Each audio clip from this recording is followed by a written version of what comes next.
fictitious characters. The writer can do whatever he wants with them.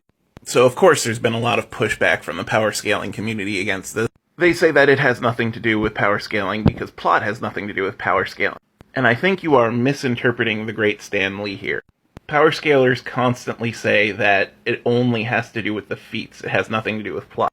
Stan Lee and many other people who are trying to have conversations with power scalers say that these characters cannot exist absent plot. There is no who could win or who would win because there's no objective reality that these characters could face each other. There's not even an objective reality where these characters' powers would work because most of them break the laws of physics. And most of them have power sets that use laws of physics that conflict with each other, so they can't even exist in the same space. He's saying that you can't have these characters without setting, without plot, without reason for their power.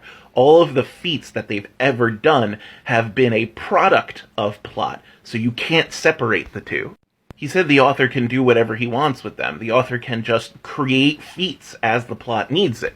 And similarly, when you're power scaling or having a versus battle or something like that, you are the author now.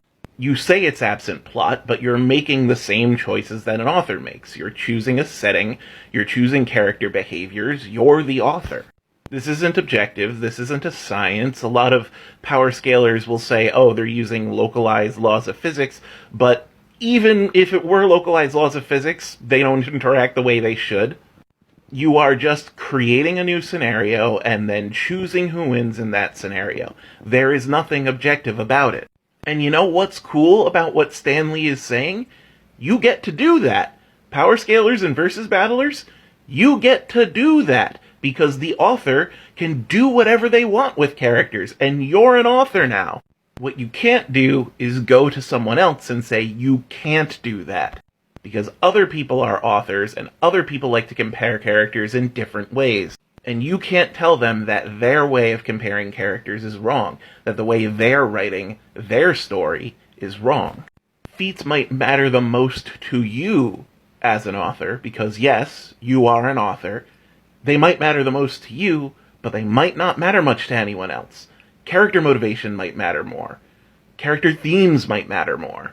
And once again, even if you say you are comparing characters with no plot, there is plot. You're supplying the plot. Fictional characters do not exist absent plot. That is what fiction is. Characters are always as powerful as the story calls for. There are no limits.